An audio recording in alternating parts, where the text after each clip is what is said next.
just dive into the crystal clear blue waters of Croatia. When choosing whether to stay in Split or the limestone citadel of Dubrovnik, there are a few things to keep in mind. Split is more centrally located, so it can be a bit more convenient to stay there if you want to see a lot of different places within the country like Krka and Plitvice Lakes National Parks.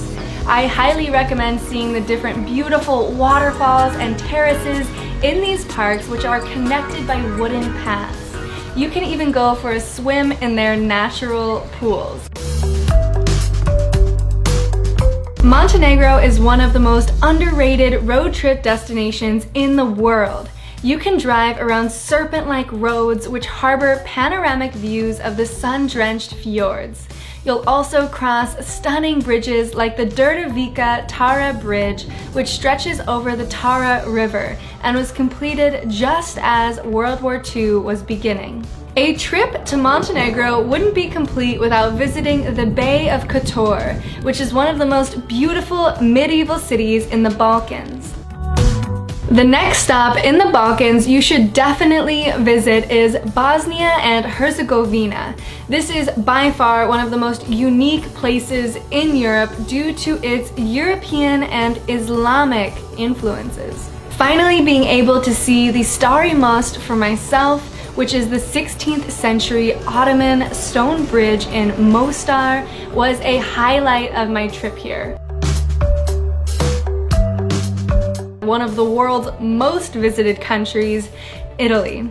Italy is one of the most diverse countries in all of Europe, which means that if you are looking for adventures in the mountains, leisure and relaxation on the beaches, and if you want to explore some historic cities, Italy has it all. Let's start our trip in the Dolomites, which are located in the South Tyrol region of northern Italy. If you're on a budget, it is possible to see these places in the Dolomites using public transportation, but in my opinion, it is best explored by car, which you can pick up at any of the nearby airports. Slovenia. It is remarkable that Slovenia, which is tucked between Italy and Croatia, some of Europe's most visited countries, and it already has not been overrun with tourists. In Slovenia, you can find not only a quaint city topped with a medieval castle and serene beaches on the Adriatic Sea, but also my personal favorite, glacier-fed lakes and snow-capped mountains interlaced with neon turquoise rivers. This region is equally suited for honeymooners and backpackers in search of romantic or adventurous experiences in nature.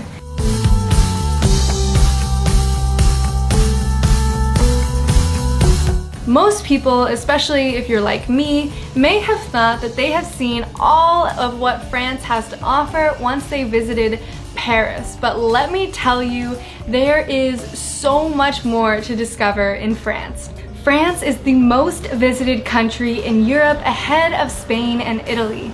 Paris is one of the most aesthetically pleasing cities on the planet, and it's easy to explore even if you schedule in a few days on a layover before traveling to other places in the country.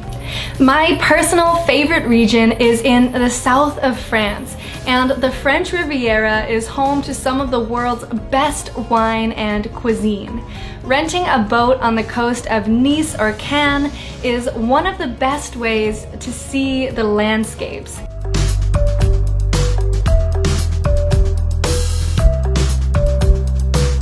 Spain, but let's be honest, Spain has its amazing beaches, its unique cities, its jaw-dropping architecture, its epic nightlife, but we all know the real reason why people visit Spain: the food. You have to experience tapas in Spain at least once in your life, and if you find yourself in Barcelona, you have to stop at the La Boqueria market. Inside the market, you'll find an assortment of mouth-watering cured meats hung from the small shops on both sides of the walkway.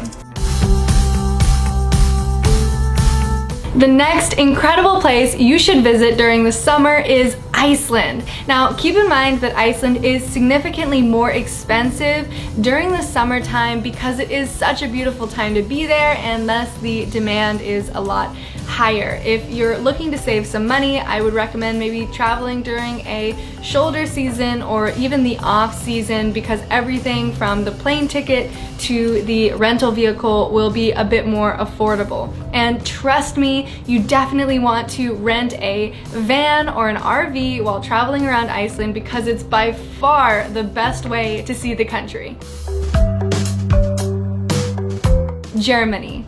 Traveling to Germany during Oktoberfest is still very high on my bucket list, but even without the festivities, Munich is one of my favorite places within the country, not only because it's home to the world's best beer gardens, but because it's the heart of Bavaria. There are so many fun day trips you can take from Munich into the Bavarian Alps, one of my favorite being to see Neuschwanstein Castle.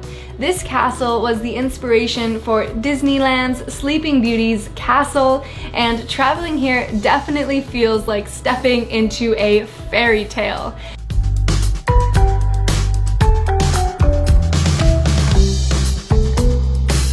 Our next stop is Greece. And there are plenty of things to do on mainland Greece, but let's be honest, during the summer, the best thing to do in this country is to go island hopping. My favorite experience in Greece was renting a boat on Zakynthos and going around the entire island. Shipwreck Beach on Zakynthos is one of the most famous beaches in the world now, thanks to Instagram, but there were so many other amazing beaches and coves around the island. I highly recommend spending a few days there.